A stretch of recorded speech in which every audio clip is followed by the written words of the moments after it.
добиваат буквално моќ во Македонија да работат по лихварски правила. Сте чуле бе некоја банка да пропаднала во Македонија?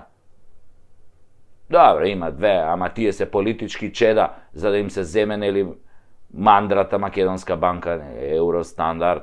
Таму освен оштетените на чаушите не им фали влакно од главата и ден денес се на позиции. Тоа е таа спрега извршители власт банки која ќе ве остави без тешко стекнатиот стан, имоти, пари за фиктивно напумпани камати кои се исфилувани со катастрофални законски решенија. Се до оној момент кога сите недвижни не бидат во рацете на олигарсите, а вие бидете нивни измеќари и живеете под кирија во становите кои некојаш биле ваши.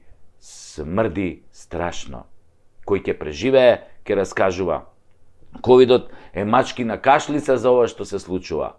Трансфер на македонското богатство од народот во рацете на 3% богати политичари и олигарси.